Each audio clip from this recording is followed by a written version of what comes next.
Bienvenidos al crecimiento número 5, clase número 8. ¿Y cómo se llama esta clase número 8? Sacramentos y sacramentales. Y los dejo con la maestra Albita. Bueno, continuamos con la mano del Señor que nos sigue guiando a través de su Espíritu Santo, ¿verdad? Continuamos, recordemos la semana pasada cuál fue el tema. La defensa, ¿verdad? Nuestras defensas espirituales contra los ataques del enemigo. ¿Y cuáles son esas defensas que nos presentaba la clase de la semana pasada?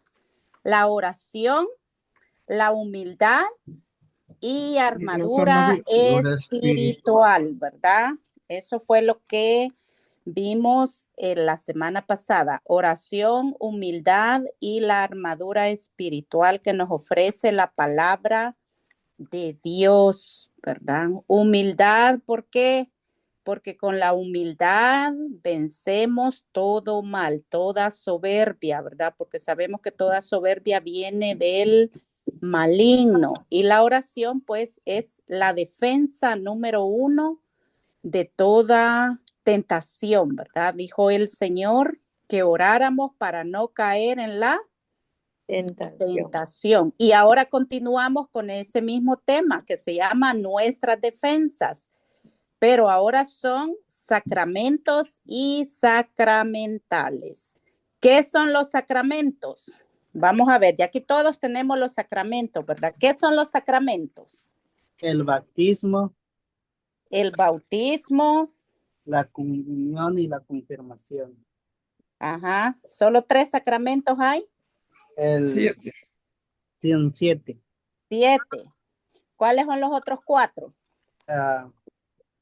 Está la vocación, está el matrimonio. matrimonio, Uh-huh.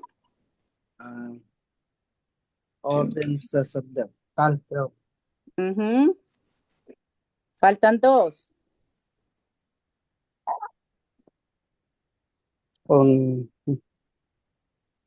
ah, o- ah, unción de los enfermos. No, no, perdón. A ver, ya se me olvidó. Ajá, ¿alguien más que le ayude a Johnny? El examen no era solo para Johnny, ¿verdad? ¿Alguien que quiera ayudar? Bautismo, primera comunión, unción de los enfermos, sacerdotal, matrimonio. Ya se me olvidaron los otros. La confesión. La reconciliación. confesión, la Eucaristía, el orden sacerdotal y el matrimonio. Es el orden de los sacramentos. Pero, ¿qué son los sacramentos? ¿Qué son los sacramentos? ¿Mm? ¿Qué significa la palabra sacramento?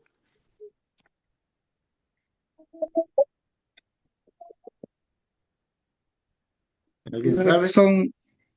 tal vez son los momentos más importantes, tal vez, de la iglesia. Sí, son momentos muy importantes, son encuentros con el Señor, sí, efectivamente sí, ¿verdad? Pero los sacramentos viene de sacro, de sagrado, ¿verdad? Y efectivamente sí, momentos importantes en la vida personal de cada miembro de la iglesia. Según nos dice este libro, ¿verdad? Según el Concilio Vaticano II, los sacramentos están ordenados a la santificación de los hombres, a la edificación del cuerpo de Cristo y en definitiva a dar culto a Dios. Fíjese, 3 cosas. Santificación de los hombres, es decir, santificación personal de cada uno de nosotros, encuentros con Jesús, a la edificación del cuerpo de Cristo, encuentro de comunión, comunio, ¿verdad? Comunión, unidos al cuerpo de Cristo, es decir, de la iglesia, ¿verdad? y en definitiva a dar culto a Dios. Porque ¿cuál es el mayor sacramento de culto a Dios? La misa. Eucaristía. La Eucaristía, ¿verdad? Fíjese qué lindo. En cuanto a signos, ¿qué son los sacramentos? Signos del amor de Dios aquí en la tierra a través de la iglesia. Son los medios principales que Jesucristo dejó a su iglesia para comunicarnos la vida divina. Son canales de gracia, medios de santificación, ¿verdad? Entonces dice el libro, en cuanto a signos, lo dice el Concilio Vaticano II, también tienen un fin pedagógico, es decir, de enseñanza, de conocimiento, ¿verdad? Porque con el conocimiento vamos adquiriendo la fe. Vamos, entre más conocemos, entre más nos formamos, nuestra fe va aumentando. No solo suponen la fe, sino que a la vez la alimentan, la robustecen y la expresan por medio de palabras y cosas. Fíjese, por eso es la catequesis sacramental, porque ¿cuál es el fin? Alimentar nuestra fe bautismal. Ya recibimos el bautismo, pero como muchos dicen, no sabíamos, no entendíamos.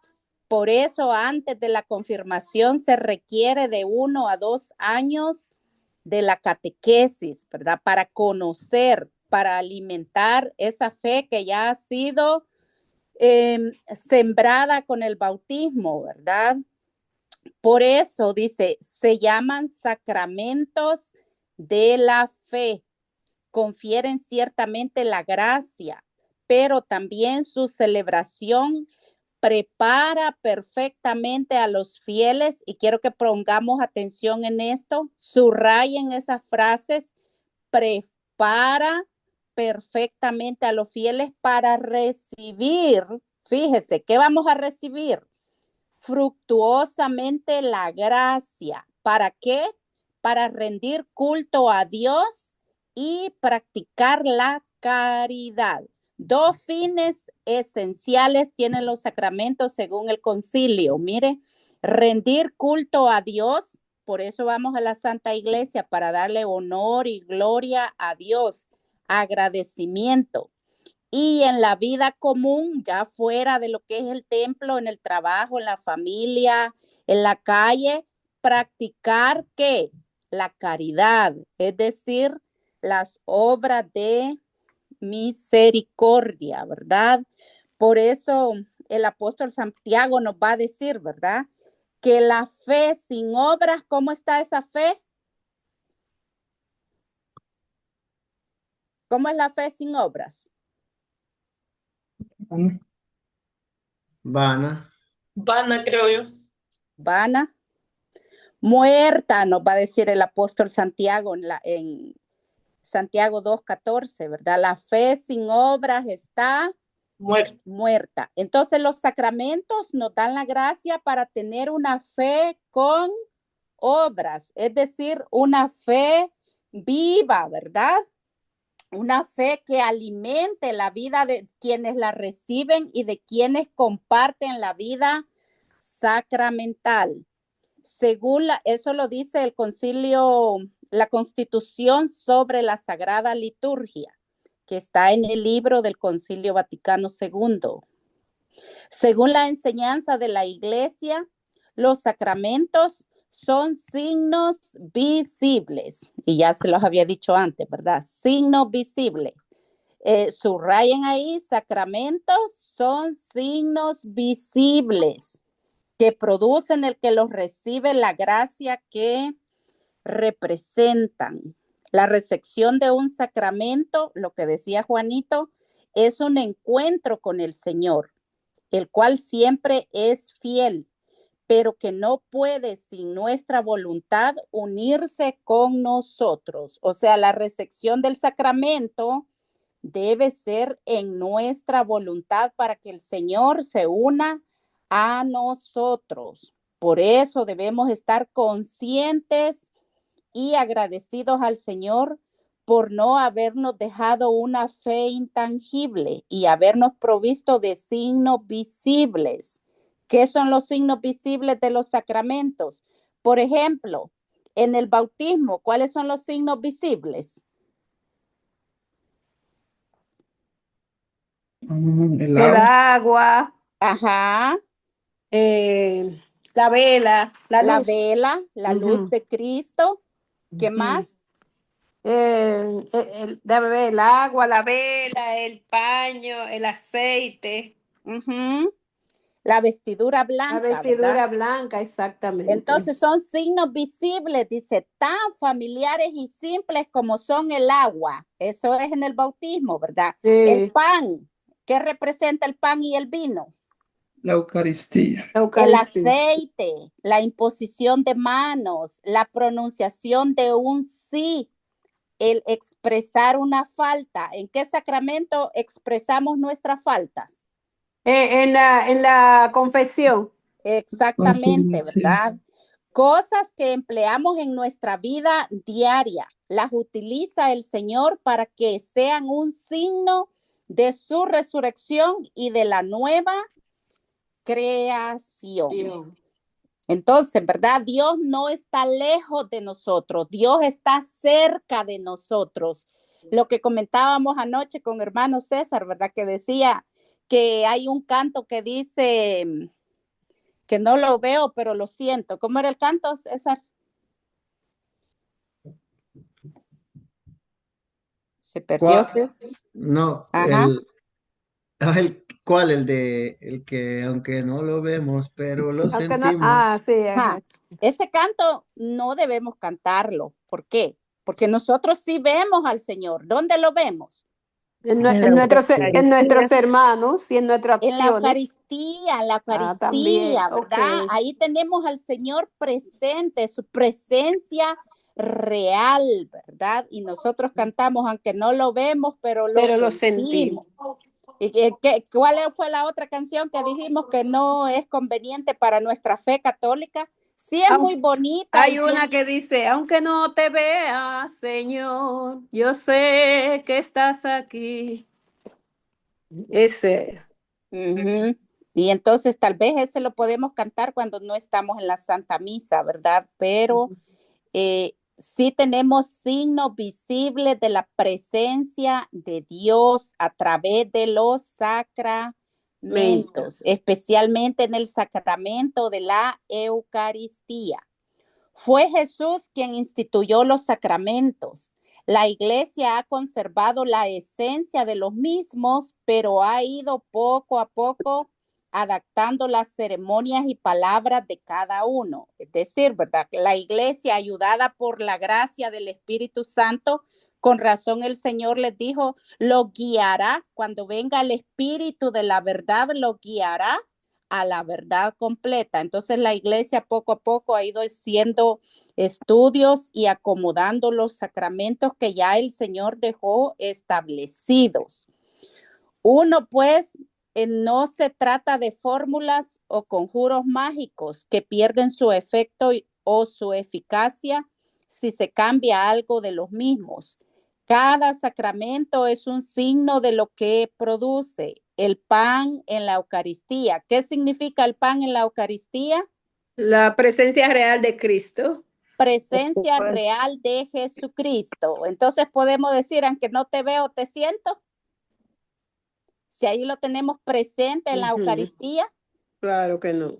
Y el deseo de Jesús de alimentar a su pueblo y un irse íntimamente con cada miembro de su pueblo. El agua del bautismo. ¿Qué significa el agua del bautismo? Que nos lavamos de toda mancha de pecado, haciendo desaparecer lo viejo para nacer a un mundo y una vida nueva, y así los demás sacramentos. Cada sacramento tiene su gracia específica. Debemos considerar la recepción de los sacramentos como momentos centrales en nuestra vida, momentos en los que Jesús Redentor se nos entrega y se nos da. están siempre encaminados a recibir la gracia. ¿Y qué es la gracia? Es decir, La vida o divina. sea, la vida divina, la gracia de Dios. ¿Quién era la que estaba llena de gracia? María. María. ¿Quién era la que estaba llena de esa vida divina? María. Según los distintos momentos de nuestra vida. En el nacimiento, ¿cuál es el sacramento del nacimiento? El bautismo. El bautismo. Al ser adultos, ¿cuáles son los sacramentos de los adultos? El El matrimonio. matrimonio. El matrimonio, o sea, las órdenes sacerdotales, el que decide servir al Señor completamente, ¿verdad? A lo largo de toda nuestra vida, la reconciliación y la comunión, y así todos los demás. A lo largo de nuestra vida, desde que somos bautizados hasta que morimos, ¿cuáles son los sacramentos que estamos recibiendo, renovando constantemente? La reconciliación y la comunión, o sea, la Eucaristía.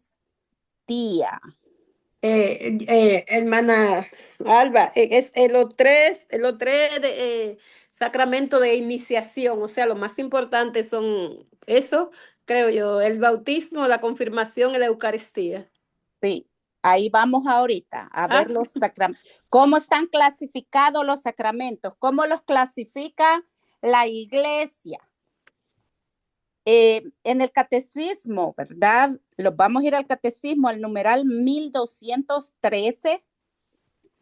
Es importante que tengan su catecismo a la mano, ¿verdad? A partir de estas clases, prácticamente esto es catequesis de primera comunión. Los sacramentos de la iglesia.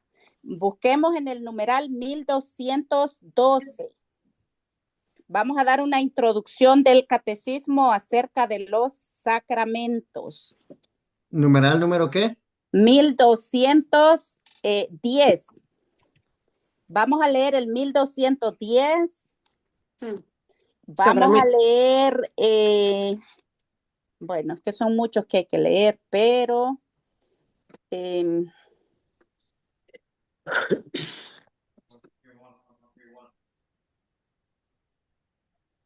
vamos a leer el 10, el 11 y el 13, porque esa es una introducción también a los sacramentos. ¿Ya lo tienen todos? 1210. Amén. Los 7 sacramentos de la iglesia.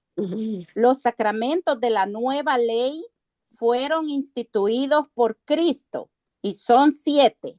¿Por quién fueron instituidos los sacramentos? Por Jesucristo. ¿Y cuántos son? 7. A saber, bautismo, confirmación, Eucaristía, penitencia, unción de los enfermos, orden sacerdotal y matrimonio.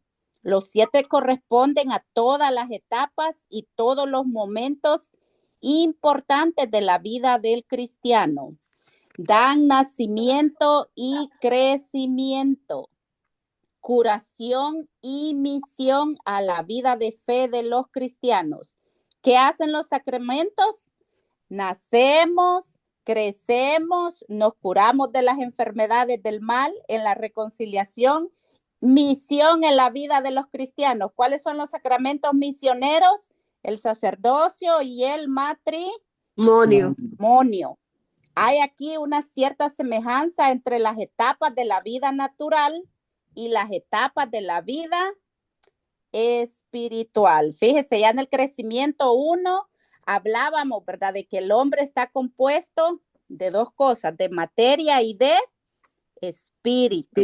Entonces los sacramentos nos ayudan en nuestras etapas de la vida espiritual. Y el 11 dice, siguiendo esta analogía, se explicarán en primer lugar, y lo que decía doña Teresa, ¿verdad?, los 3 sacramentos de la iniciación cristiana. Para los que quieran leer detenidamente el catecismo, el capítulo 1 que vemos ahí, dice los sacramentos de la iniciación cristiana. Luego los sacramentos de la curación en el capítulo 2, que cuáles son los sacramentos de la curación, son la unción de los enfermos y ¿cuál es el otro sacramento de curación?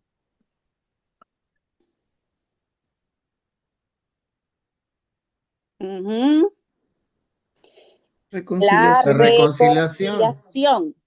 Finalmente, los sacramentos están al servicio de la comunión y misión de los fieles, que va a ser el capítulo 3. Fíjense, en el catecismo explica en 3 capítulos los 7 sacramentos. Primer capítulo, la iniciación cristiana, es decir, el bautismo, la primera comunión y la confirmación. Luego el segundo capítulo, sacramentos de sanación, que son la reconciliación y la unción de los enfermos. Y luego el tercer capítulo, ciertamente este orden no es el único posible, pero permite ver que los sacramentos forman, bueno, el tercer capítulo, ¿verdad? Al servicio de la comunión y misión de los fieles, o comúnmente conocidos como sacramentos de servicio. Ahí tenemos más o menos la introducción en 2 numerales, ¿verdad? Porque no los podemos leer todo por el tiempo. Sobre los sacramentos, qué hacen en la vida de cada uno de nosotros. Nos inician en la fe, alimentan nuestra fe, reparan nuestra fe si es que la estamos perdiendo o hemos caído en desobediencia con el sacramento de la reconciliación, o si estamos enfermos del cuerpo, y nos dan una misión, ¿verdad? Como lo decía aquí al principio, que los sacramentos nos preparan para dar frutos, los frutos del Espíritu Santo, para rendir culto a Dios y practicar la caridad. Ese es el objetivo primordial de cada sacramento, que estemos preparados para dar frutos en una vida en el Espíritu. Ahora, continuamos en el libro. El bautismo es un sacramento que borra el pecado original y los pecados actuales y nos hace cristianos, miembros de la iglesia y herederos del cielo. ¿Qué hace el bautismo en la vida del cristiano? Primero, ¿qué hace? Borra el pecado original y los pecados actuales, en el caso de los adultos, ¿verdad? Pero en el caso de los niños, bebés, no tienen pecados personales, solo tienen el pecado original. En el caso de, vaya, por ejemplo, Johnny, que recibió el bautismo ya de adulto, sus pecados originales y sus pecados personales. Nos convertimos en cristianos, porque el bautismo es la puerta, es la entrada, ¿verdad? Para entrar al cristianismo. Miembros de la iglesia y herederos de ¿qué? ¿Cuál es la promesa? Sí. El cielo. Por medio del bautismo nos volvemos hijos de Dios, el cual nos da por esos privilegios, los privilegios de hijos. Marcos 16:16. ¿Quién tiene Marcos 16:16? Que lo pueda leer.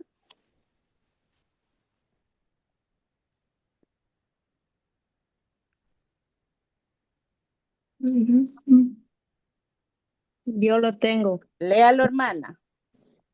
El que crea y se bautice, se salvará. El que se niega a creer será condenado. Palabra de Dios. Te alabamos, Señor. El que crea y se bautice, ¿qué va a pasar? Será Se salvado. salvará. Y el que se niegue a creer, ¿qué pasa? Será Será condenado. condenado. Entonces, ya creer, ¿por qué? Porque aceptamos el bautismo, ese ya aceptar que queremos ser discípulos de Jesús. ¿Qué nos decía Mateo 19:20? Mateo 28, 19 y 20. ¿Cuál fue la orden de Jesús? Vayan y hagan discípulos a todas las gentes. ¿Cómo? ¿Cómo empezamos a ser discípulos de Jesús? Bautizándolos en el nombre del Padre, del Hijo y del Espíritu Santo. Y después, ¿cuál fue la segunda orden?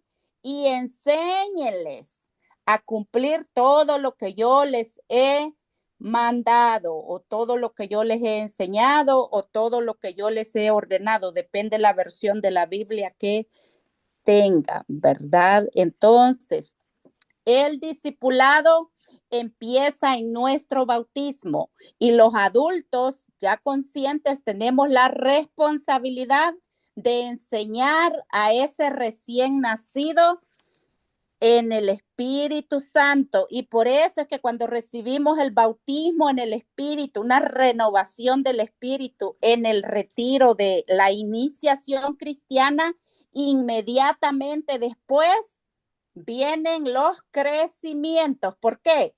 Enséñenles todo lo que yo les he encomendado. Sí. ¿Qué estamos haciendo aquí? Aprendiendo, ¿verdad? Aprendiendo esa verdad que Jesús nos ha enseñado, recibiendo esa palabra de conocimiento que Dios nos ha dejado inscrita en la santa palabra de Dios y a través de la iglesia, a través del magisterio de la iglesia.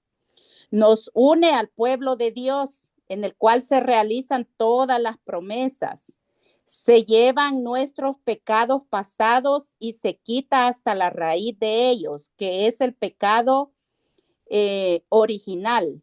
Nos da pureza y luz, simbolizados por el vestido blanco. ¿Qué significa el vestido blanco? Pureza. Y la vela encendida a la luz de Cristo. Recibe la luz de Cristo. Nos prepara para resistir los atractivos del mundo con toda nuestra vida. ¿Qué estamos haciendo en este crecimiento? Preparándonos, ¿verdad? Para rechazar toda actividad que nos separa de Dios. Esos son los atractivos del mundo. Todo lo que te separe de Dios, todo eso. Entonces, si tenemos esa vida sacramental debidamente como nos lo manda Jesucristo, estaremos listos para rechazar cualquier tentación. Debemos dar gracias al Señor constantemente por el beneficio inmenso del bautismo, que nos transforma de paganos en hijos del Padre, hermanos de Cristo y templo de su Espíritu. ¿Comentario hasta aquí? ¿Pregunta? ¿Duda? Entonces, fíjese, ve, en el catecismo toda la doctrina sobre el bautismo está desde el numeral 1213 hasta el 1284. O sea, nos llevaríamos por lo menos 6 meses para estudiar todos esos numerales. Entonces, solo se los dejo y ahí en sus ratos de meditación, de estudio personal, pueden ir leyendo poquito a poco. Solo voy a leer el 1213, que habla el primer numeral sobre el bautismo. El santo bautismo es el fundamento de toda la vida cristiana, el pórtico de la vida en el Espíritu y la puerta que abre el acceso a los otros sacramentos. Por el bautismo somos liberados del pecado y regenerados como hijos de Dios. Llegamos a ser miembros de Cristo y somos incorporados a la iglesia y hechos partícipes de su misión. El bautismo es el sacramento del nuevo nacimiento por el agua y la palabra. ¿Se acuerdan cuando Nicodemo le dice, cuando Jesús le dice a Nicodemo, es necesario nacer del agua y del Espíritu? porque Nicodemo, aunque era un maestro, aunque era una persona preparada, pero no tenía el bautismo, ¿verdad? No había conocido a Cristo, le había oído mencionar, pero no había tenido ese encuentro personal con ellos. Ahora, los vamos a ir al resumen en el numeral 1276 para resumir la doctrina del bautismo. 1275 del Catecismo. La iniciación cristiana se realiza mediante el conjunto de 3 sacramentos. El bautismo, que es el comienzo de la vida nueva, y luego en el 1276 ir pues y hacer discípulos a todas las gentes, bautizándolas en el nombre del Padre, del Hijo y del Espíritu Santo, y enseñándoles a guardar todo lo que yo les he mandado. Y la iglesia cumple fielmente eso, bautizar y enseñar. Ahora, que no aprendamos, ese ya es problema personal de cada uno de nosotros, pero la iglesia siempre está en ese cumplimiento de esa palabra. Por eso son las catequesis, por eso son las formaciones, las enseñanzas, todo lo que tenga que ver con estudios es en orden a esa palabra de Jesucristo. Ahora vamos al sacramento de la confirmación. En la doctrina del sacramento de la confirmación, en el catecismo lo vamos a encontrar, anótenlo por ahí para que lo tengan de reseña en su libro, del numeral 1285 hasta el 1321. Pero para efecto de la clase, solo vamos a leer el 1285. Pero primero vamos a leer la parte que nos dice el libro acá, ¿verdad? El sacramento de la confirmación completa la obra de la iniciación cristiana, revistiendo del Espíritu Santo la fe profesada en el bautismo. ¿Qué significa la palabra confirmación? ¿Qué es confirmar? Es aceptar, es... ¿cómo se llama?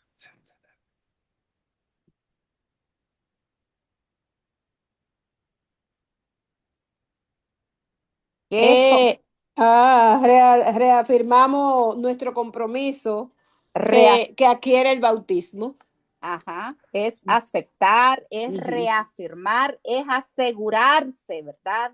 Ya con conocimiento de causa y efecto, decimos sí, yo creo, yo acepto. Por eso la confirmación lleva catequesis anterior a esa confesión de fe. Recibe por esta gracia el don del Espíritu Santo. Entonces, ¿qué nos dice el catecismo en el numeral 1285 de su catecismo? Dice así: con el bautismo y la Eucaristía, el sacramento de la confirmación constituye el conjunto de los sacramentos de la iniciación cristiana. ¿Cuántos son los sacramentos de la iniciación cristiana? Son 3. 3. ¿Cuáles son los 3 sacramentos de la iniciación cristiana? El bautismo, la confirmación y la Eucaristía. Amén. Cuya unidad debe ser salvaguardada, es decir, procurar que se reciba, que todo mundo la obtenga y la ponga en práctica, que sea de una fe viva. Es preciso, pues, para salvaguardar esa unidad de la iniciación cristiana, explicar a los fieles que la recepción de este sacramento es necesaria para la plenitud de la gracia bautismal, es decir, para que se dé fruto, para que se complementen los efectos del bautismo. En efecto, a los bautizados, el sacramento de la confirmación los une más íntimamente a la iglesia y los enriquece con una fortaleza especial del Espíritu Santo. De esta forma, ¿cuál es el compromiso que adquirimos en la confirmación? Nos comprometemos mucho más como auténticos testigos de Cristo. ¿Para qué? ¿Para qué vamos a ser testigos? Para extender y defender la fe con sus palabras y obras. Mire qué lindura esa. ¿A qué estamos llamados los confirmados? A ser testigos. A ser testigos del amor de Dios. ¿Qué ha hecho Dios en mi vida? ¿Qué estoy haciendo yo por el reino de los cielos? Ese es el llamado de la confirmación. Nos da fuerza del Espíritu Santo para rechazar los ataques del demonio y vivir como auténticos cristianos, es decir, como testigos de Jesús. ¿Sí vamos bien hasta ahí? Sí. Muy bien. Entonces, ese numeral, subráyenlo, escríbanlo allí a la par del libro del crecimiento donde dice el sacramento de la confirmación y léanlo, ¿verdad? Léanlo hasta que entendamos cuál es la función de nosotros los que ya estamos confirmados. ¿Hay alguno aquí dentro del crecimiento que no está confirmado? ¿Todos tienen la confirmación? Sí. Sí, Bueno, el silencio dice que sí, ¿verdad? sí. La confirmación, voy al libro otra vez. La confirmación tiene especial importancia en nuestra vida y en nuestra lucha contra Satanás, pues como su nombre lo indica, confirma nuestra vocación de cristianos y nuestra decisión de seguir al Señor. ¿Qué hace? No, confirmar nuestra decisión de seguir ¿a quién? Al Señor, haciéndonos fuertes y soldados de Cristo, hace que nuestra determinación sea una realidad, algo que no queda únicamente en el deseo, sino que nos sella como testigos del Señor para ser fuertes en la fe. ¿Se acuerdan de aquel canto que dice a Cristo Rey? Yo te adoro, Cristo Rey, con amor y con fe viva. A eso nos llama el sacramento de la confirmación, a ser testigos de una fe viva, a demostrar que Cristo no está muerto, que Él vive y debe vivir en cada uno de nuestros corazones, pues si Él ha derramado el Espíritu Santo en el corazón de cada confirmado, entonces nuestra misión, ¿cuál es? Ser testigos, testigos en obras y en palabras. Pero ¿cómo vamos a testiguar si no lo conocemos? ¿Qué es un testigo?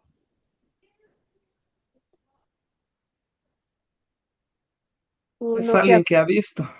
Alguien que ha visto, alguien que ha presenciado algo, ¿verdad? Y lo confirma. Yo confirmo que sí es cierto. Ahora viene el sacramento del matrimonio. ¿Por qué nos va dejando? Nos va como, de acuerdo con el orden del catecismo, no va en orden aquí, porque de aquí deberíamos de ir, si es la confirmación, ahora deberíamos de ir a los sacramentos de curación, ¿verdad? Pero más adelantito vamos a encontrar la respuesta. Fíjense, ya somos confirmados. Esos son los sacramentos de iniciación. Tenemos la fuerza necesaria ¿para qué? Para el servicio. El sacramento del matrimonio es un sacramento de misión, de servicio en la familia. Entonces, el matrimonio es un sacramento que santifica la unión legítima del hombre y de la mujer y les da las gracias necesarias a su estado. Es decir, el matrimonio consagrado a Dios. Necesita mucha gracia de Dios para poder sobresalir los matrimonios en este mundo en el que vivimos, ¿verdad? Lleno de egoísmo, lleno de rupturas, lleno de heridas. Entonces necesitamos santificarnos con la gracia de Dios para poder ser un matrimonio exitoso. El matrimonio que une y complementa a dos seres para servir a Cristo. ¿Para qué es el matrimonio? Para servir a Cristo. Servir a Cristo. Para servir a Cristo. ¿Y cómo sirve a Cristo un matrimonio? Oh, yo diría santificando a la familia y nos une a Dios, el matrimonio. Fíjese, hasta en las ciencias sociales se dice, ¿verdad? Que el matrimonio es la base fundamental de la sociedad. De la familia. El matrimonio es la sociedad más sagrada que Dios ha creado. Es una sociedad entre un hombre y una mujer. ¿Para qué? O yo lo diría en mis palabras de mí, ¿verdad? Una empresa, un negocio de dos socios, del esposo y de la esposa, donde con la ayuda de Dios sobresale la administración de todo lo que hay en un matrimonio, ¿verdad? Pero es un negocio de dos personas, donde nadie, absolutamente nadie, tiene que meter o introducir sus ideas. Son dos personas adultas que con la gracia de Dios pueden sobresalir adelante. Ahora, cuando llegan los momentos de la necesidad, la pareja es la encargada de buscar la ayuda, pero no que haya una tercera persona queriendo componer las cosas. El matrimonio que une y complementa a dos seres para servir a Cristo da una nueva dimensión a la vida de la pareja que ha decidido consagrar su amor, no solamente el uno al otro, sino a Dios. Ahí está la clave, mire, consagrar a Dios su servicio, porque donde Dios crea al mundo, pues a través de los matrimonios. ¿Por qué el mundo no se acaba? Porque siguen existiendo los matrimonios, pero Dios quiere matrimonios ordenados y santos. Pero ahora vivimos en matrimonios, no matrimonios, mixtos, viven hasta 20 en una sola casa y hay niños, hay de todo, ¿verdad? Bueno, aquí las circunstancias de este país muchas veces se entiende, ¿verdad? Por las situaciones que se viven, pero en nuestros pueblos, donde todo es más libre, se vuelve también esa familias extensas, le llaman a eso, ¿verdad? Donde viven muchos miembros de la familia, no precisamente padre, madre e hijos. Por este sacramento en el que la iglesia únicamente acepta de parte de Dios la resolución de los novios de unir sus vidas. Cada acto de la vida matrimonial queda santificado y da nueva gracia. Aún la vida íntima de la pareja, cada acto de ella tiene participación de la vida del Señor y por tanto la santifica, la purifica y la consagra. La gracia en el dibujito, se ven allí, dice la gracia del sacramento los protege. ¿Por qué? Si uno está en constante oración como persona, como pareja, esa gracia del matrimonio sigue corriendo. Por alguna razón, un matrimonio consagrado a Dios, pero consagrado, que todos los días se consagre, que todos los días haga oración, que vayan a misa, que enseñen a sus hijos.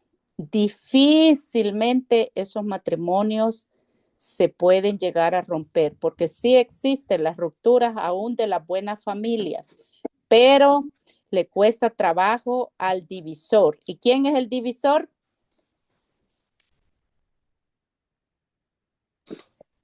Satanás. Satanásito, ¿verdad? Tiene una trascendencia social, pues hace que esa pareja no se limite a construir una familia, sino a construir un mundo cristiano. Fíjese, el matrimonio tiene trascendencia a nivel social, a nivel comunitario, a nivel espiritual, en todos los sentidos. Y por eso lo que decía anteriormente es la base fundamental de la sociedad. Pero también es importante pensar que el sacramento los protege y defiende de las tentaciones de desamor e impurezas de que pueden rodearlos el mundo y el maligno. ¿Cuántas tentaciones hay en los matrimonios? Cantidades. Impurezas en los matrimonios, ni se diga. Por eso el Señor nos va a hablar en Primera de Corintios 7 del 1 al 5. ¿Qué debemos hacer los matrimonios? Primera de Corintios. Yo envié la listita en el grupo que tenemos del WhatsApp, si lo vieron. Oh, A Juan le tocaba eso. Juan Mutas, Primera de Corintios. Ok, aquí lo tengo. Dice, ustedes me han escrito sobre varios puntos. Es cosa buena que un hombre no toque mujer alguna, pero no ignoren la tiranía del sexo. Por eso cada hombre tenga su esposa y cada mujer su marido. El marido cumpla con sus deberes de esposo y lo mismo la esposa. La esposa no dispone de su cuerpo, sino el marido. Igualmente, el marido no dispone de su cuerpo, sino la esposa. No se nieguen ese derecho el uno al otro, a no ser que lo decidan juntos y por cierto tiempo, con el fin de dedicarse más a la oración. Después vuelvan a estar juntos, no sea que caigan en las trampas de Satanás por no saberse dominar. Lo que les digo es a modo de consejo, no estoy dando órdenes. Me gustaría que todos fueran como yo, pero cada uno recibe de Dios su propia gracia, unas de manera y otras de otra manera. Palabra de Dios. Te alabamos, Señor. Mire qué belleza de palabra. Y aquí en el libro nos dice, ¿verdad? Que hay impurezas o hay desamor que nos rodea el mundo y el maligno. ¿Por qué se da la impureza y el desamor? Pues por influencia, ya sea del mundo o ya sea del maligno. Pero San Pablo, ¿qué recomienda?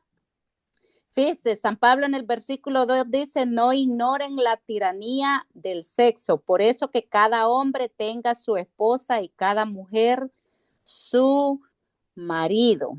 Y luego en el 3, el marido cumpla con sus deberes de esposo y lo mismo la esposa. O sea, los dos tenemos la obligación de responder a lo que prometimos, ¿verdad? Prometo amarte y serte fiel todos los días de mi vida. ¿Hasta cuándo? Hasta el fin. Hasta que la muerte nos Separe. separe.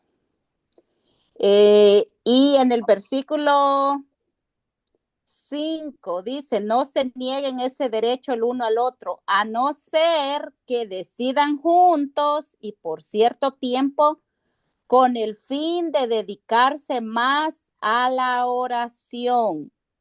después vuelvan a estar juntos, no sea que caigan en las trampas de Satanás por no saber dominar los instintos, la concupiscencia de la carne, como lo llama el catecismo.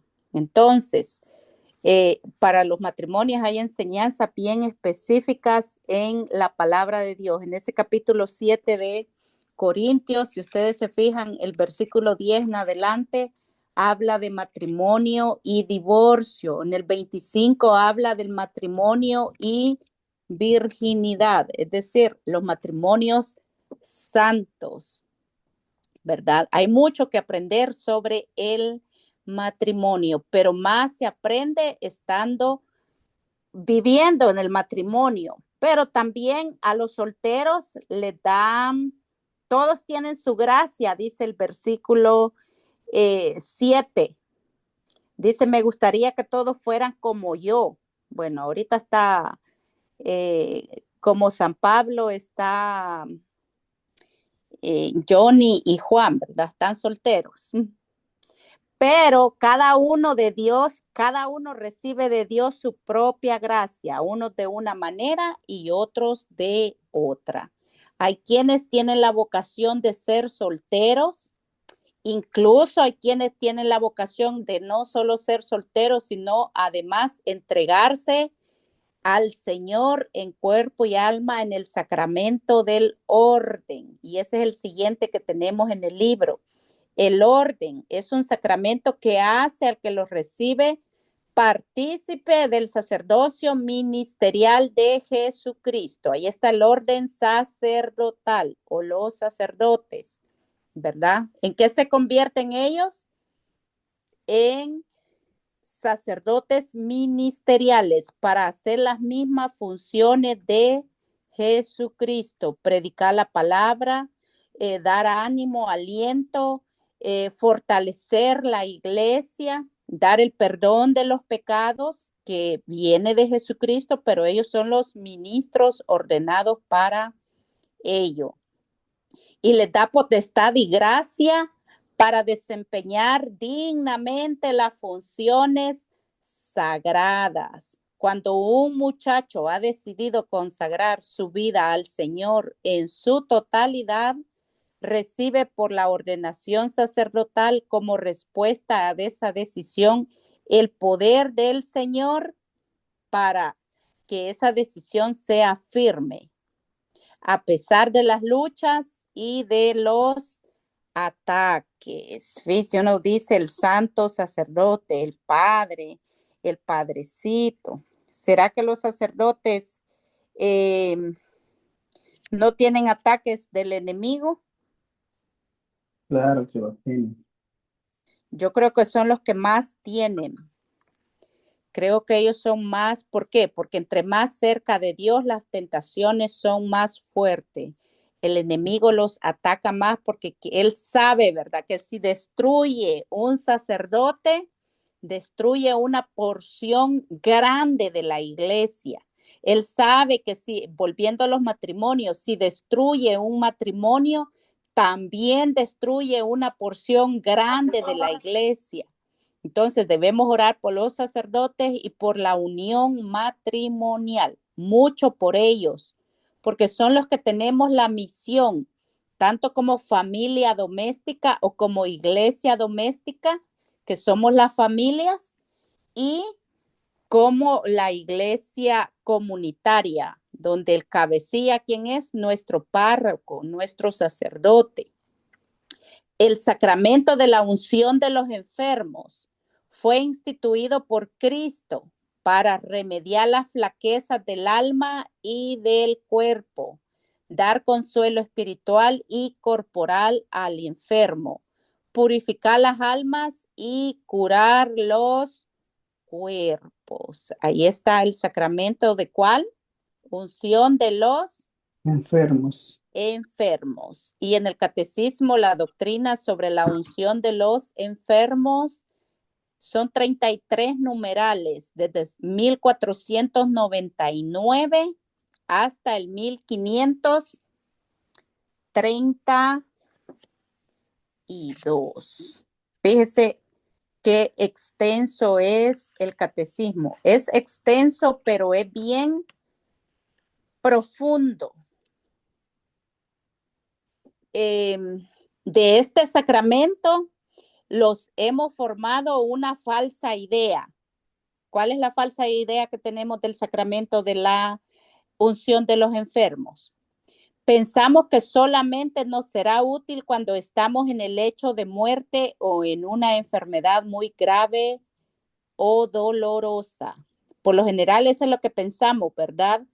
Está bien grave. Pensamos que el sacramento de la unción de los enfermos para los viejitos que ya están en cama. No. ¿Qué nos dice aquí este crecimiento? Sin darnos cuenta de que en ese sacramento Jesús dejó un regalo maravilloso para todo el que tiene una enfermedad. No importa qué clase de enfermedad, no importa si es que ya está en paso de muerte o para todo el que tiene una enfermedad. Es un sacramento que viene a ayudarnos en los momentos en que nuestro cuerpo sufre y necesitamos una fuerza especial para resistir ese sufrimiento y glorificar a Dios en él, sin que sea necesario que sea una enfermedad de muerte. O sea que cualquiera que se sienta enfermo puede ir al sacerdote y decirle que le dé la santa unción, ¿verdad? Debemos desear este sacramento para nosotros y para nuestros familiares, quitando la imagen de pesimismo o de miedo que ha acompañado casi siempre a la unción de los enfermos. Para pensar en sí como la fuerza del Espíritu Santo, simboliza por el aceite de la unción que viene a fortalecer nuestra decisión de alabar al Señor en toda nuestra vida, aún en la enfermedad y aún más en la muerte. Fíjese, en la carta, este no es parte de los textos, pero en la carta de los tesalonicenses, ¿verdad? Nos dice, sean agradecidos en toda ocasión. Entonces, en todo momento debemos alabar al Señor, aún en la enfermedad y incluso en la muerte. Nuestra vocación de cristianos es agradecer al Señor, porque todo lo que pasa alrededor de nuestra vida, muchas veces ni siquiera lo entendemos. ¿Por qué pasa lo que pasa en cada uno de nosotros? Solo Dios sabe cuál es el plan. Y si no, tenemos el gran ejemplo de la vida de José el soñador, ¿verdad? ¿Qué pasaba con José si era un buen muchacho? Pero imagínense todas las contradicciones que sufrió. ¿Qué pasaba con Jesús si era el Hijo de Dios, el Santo de los Santos? Imagínense todas las cosas que sufrió. Y sin embargo, él nunca se quejó. Entonces, en la enfermedad, cuando llega el dolor, cuando llega la tristeza, aún allí dice, debemos alabar al Señor y recibir el sacramento de la unción es parte de esa alabanza, ¿verdad? Fortalecernos para decir, Señor, aquí estoy para hacer tu voluntad, aunque me duela, porque que duele una enfermedad, claro que sí, duele espiritualmente y también duele materialmente. ¿Por qué? Los gastos de un hospital, vaya a saber usted, hasta una muela duele que le saquen porque más duele el cobro, ¿verdad? Además, este sacramento puede dar la salud física a los enfermos, por lo que debe inspirar el deseo de recibirlo tanto al enfermo como a los familiares, con la esperanza de curación en lugar del miedo, por lo que por lo general inspira. ¿Por qué? Cuando hablamos del sacramento de los enfermos, ¿qué piensa la gente? Ay, ya me voy a morir o ya se va a morir, ya le llamaron al Padre. No precisamente tiene que ser para eso, es para recibir fortaleza Y si Dios quiere, nos da la sanación. Pero si Dios tiene un propósito de esa enfermedad, busquemos Santiago 5, 14 y 15, y voy a agregar un texto más, Evangelio de San Juan, capítulo 9, versículo del 1 al 3, me parece. ¿Quién tiene Santiago 5 del 14 al 15? Yo, Léalo. dice, ¿hay algún enfermo? ¿Hay alguno enfermo que llame a los ancianos de la iglesia que oren por él, que lo unjan con aceite? En el nombre del Señor, la oración hecha con fe salvará al que no puede levantarse, y el Señor hará que se levante, y si ha cometido pecados, se le perdonarán. Palabra de Dios. Alabamos, Señor. Fíjese, ve qué lindo ese versículo. La oración hecha con fe, ¿qué va a hacer? Sanará al enfermo. Lo va a salvar, Sanará al enfermo. ¿Y qué más hará?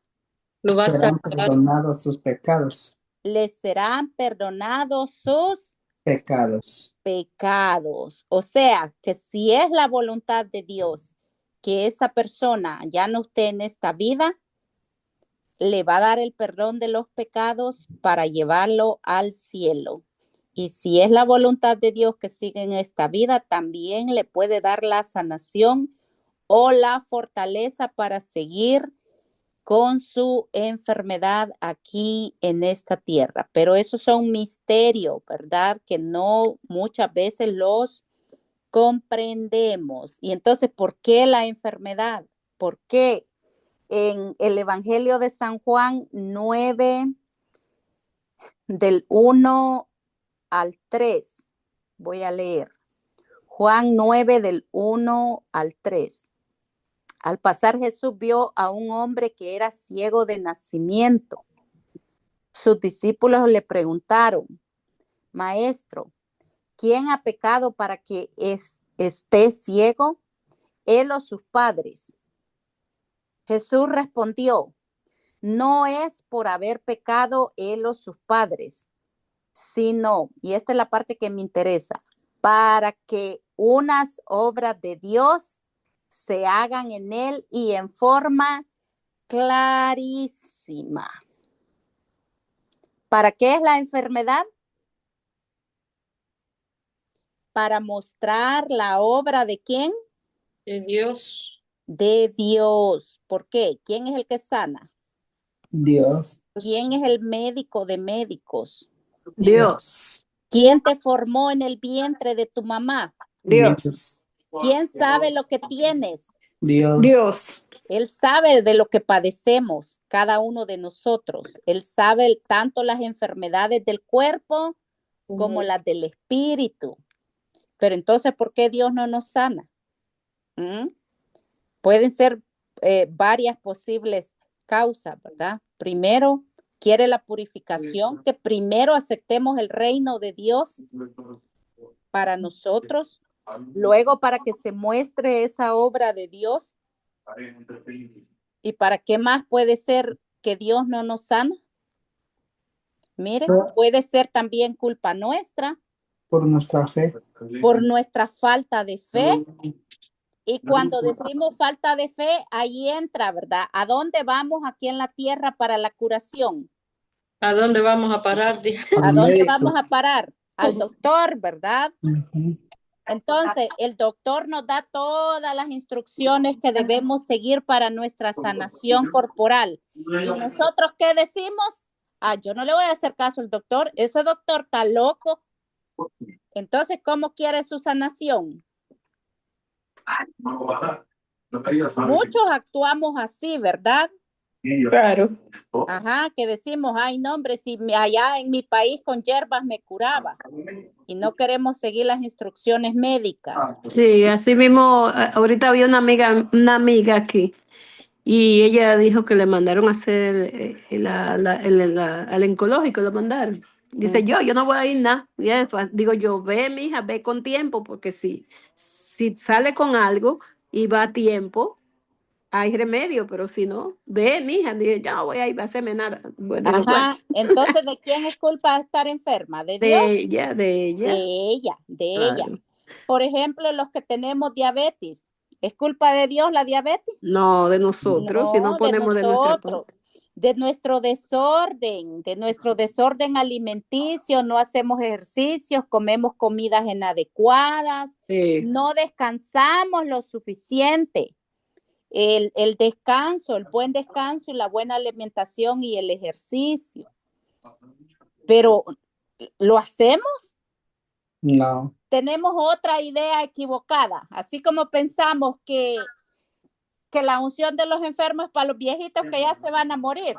No, y Entonces, que no, ¿qué decimos cuando vemos a una persona haciendo ejercicio? Ah, es que porque quiere estar en forma, que no sé qué, que no sé cuándo, y hasta se burlan, ¿verdad? no, dicen que nuestros abuelos comieron de todo y nunca se murieron de eso.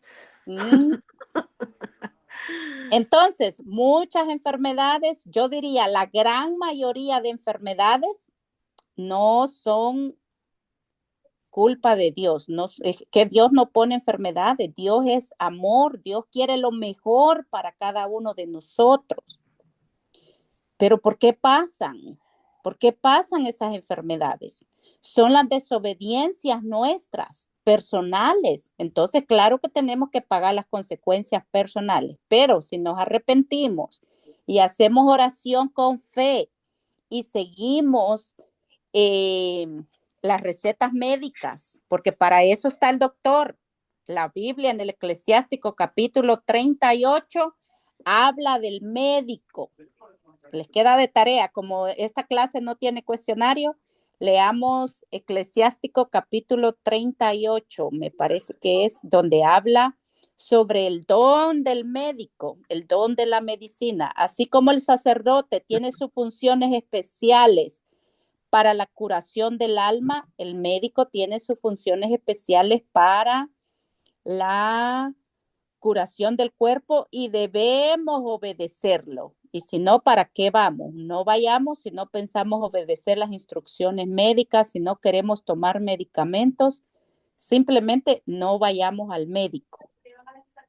Es también muy eficaz para ayudar en la lucha que cada persona tiene que librar en los últimos momentos, pues es entonces cuando el demonio tiene la última oportunidad de vencer, llevando a la persona a la desesperación o desconfianza hacia Dios.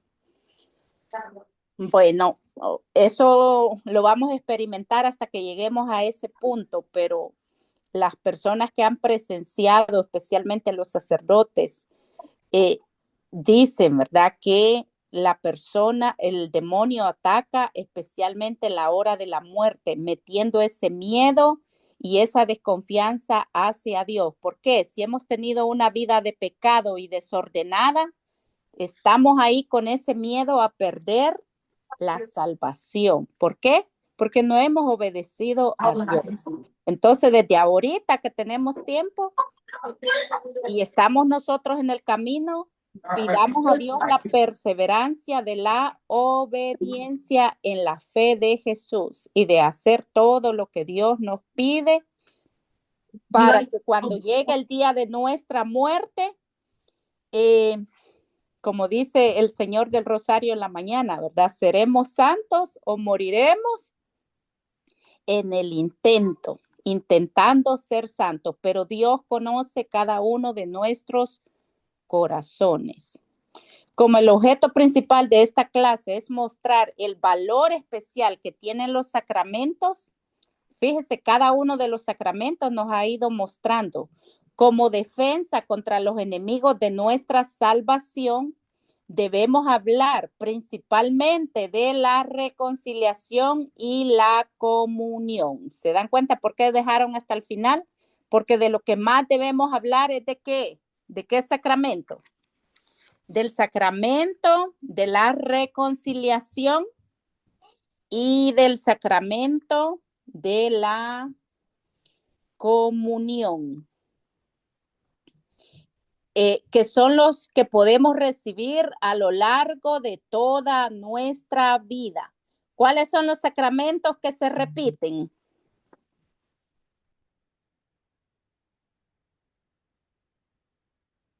Hello. La reconciliación y la comunión. La reconciliación y la comunión, porque son los sacramentos que nos están fortaleciendo constantemente a lo largo de nuestra vida desde que empezamos a recibirlos.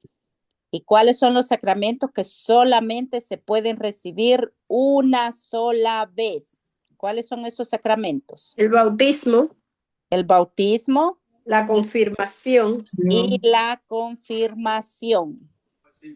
Una sola vez. Y el orden sagrado. El matrimonio, si se quedó viudo, puede volverse a casar. Así es que ese sí se puede recibir más de una vez. Si se quedó viudo o viuda, puede volverse a casar. la confesión ni se diga. La confesión es cada vez que se necesite. Cada vez que necesitemos, recibamos el sacramento de la confesión o la reconciliación. Y la doctrina sobre la reconciliación en el catecismo la tenemos en los numerales del 1422 al 1498. Y para efecto de este sacramento vamos a leer el 1485. 1485. 1485. Sacramento de la confirmación. 1485. 400, sí.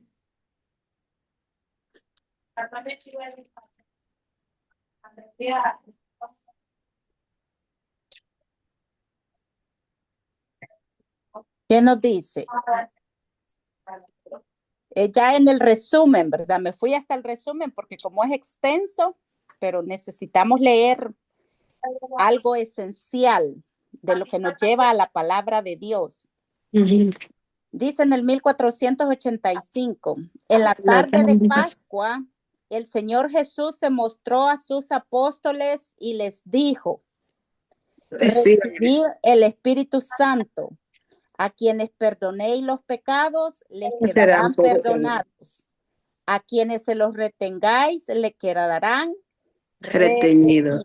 Del Evangelio de San Juan, capítulo 20, versículos del 22 al 23. Y el 1486 nos dice el perdón de los pecados cometidos después del bautismo es concedido por un sacramento propio llamado sacramento de conversión, de la confesión, de la penitencia o de la reconciliación. ¿Cuántos nombres tiene este sacramento?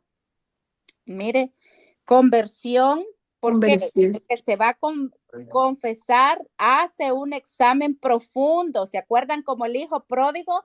Se sentó, al fin dice, se puso a pensar y se puso a analizar que todo lo que había hecho de su vida era un desastre. Entonces ahí viene la conversión, dar vuelta atrás, ¿verdad? Volver a la casa del Padre. Entonces fíjense qué lindo, pueden leer todo el resumen. Como no tienen cuestionario para esta clase, lean los resúmenes, ¿verdad? Yo les recomiendo leerlo todo, pero por cuestiones de tiempo, por la razón que sea, leen los resúmenes de cada uno de esas enseñanzas de los sacramentos. Ahí en forma resumida están bien bonitos las explicaciones. Entonces vuelvo al libro. La reconciliación es el sacramento mediante el cual Cristo ha entregado a la iglesia su potestad de perdonar. Y ya lo leímos del Catecismo y del Evangelio de San Juan. El arrepentimiento que borra el pecado es el que se somete a la voluntad de Dios, es decir, el que va unido a la voluntad de recibir el sacramento. La reconciliación es la fuente de la misericordia del Señor. ¿Qué es la reconciliación? Es la fuente de misericordia del Señor. La fuente de misericordia del Señor. Cuando decimos las palabras, Señor, ten piedad de mí, Señor, ten misericordia de mí. ¿Cuál es el siguiente paso? Ir al sacramento de la confesión y confesar nuestros pecados para que el Señor pueda perdonarnos. Disculpe, hermana Alba, yo tengo una pregunta. Diga, hermano. Fuera del tema, así como yo me fui a confesar cuando recibí el retiro de allá de Harrisburg, Ajá. pero se me había olvidado de preguntarle, cuando uno termina de confesarse, y ya el Padre pone la mano para que perdonar nuestros pecados. Ujú. ¿Qué tiene que decir uno ya cuando uno se tiene que despedir?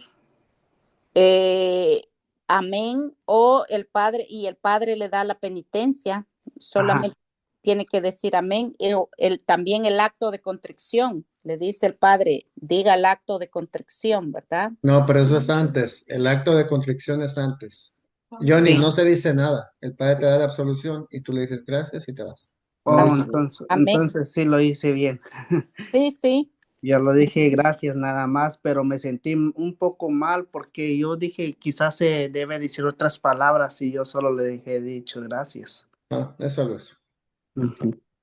Sí, solamente eso. ¿Por qué? Porque allí Dios nos da su misericordia, que nos perdona nuestras faltas, nos limpia y purifica, dándonos la fuerza para resistir al pecado y luchar contra el mal. Por eso, aunque no tengamos faltas graves, es decir, pecados graves, debemos recibir este sacramento para nuestra unión con el Señor y nuestra fuerza para dejar de ofenderlos. Leamos Proverbios 28:13. Esmeralda lo tiene. Uh-huh. El que encubre sus pecados no prosperará, mas el que los confiesa y se aparta alcanzará misericordia. Ahí está. ¿Quiénes son los que alcanzan la misericordia del Señor? Los que lo confiesan. Los que se confiesan y los que dicen, Señor, perdóname. Y aunque esté arrepentido, pero si no va al sacramento de la confesión, ¿qué pasa? No se le perdona. No, según la doctrina de esta fe de la iglesia, no ha recibido el perdón, ¿verdad? ¿Por qué? Porque es voluntad de Dios que vayamos al sacerdote, que vayamos a confesar nuestros pecados, y es palabra de Dios. En primera de Juan 1:8, vayámonos a la primera carta de Juan 1:8. ¿Qué nos dice sobre la confesión?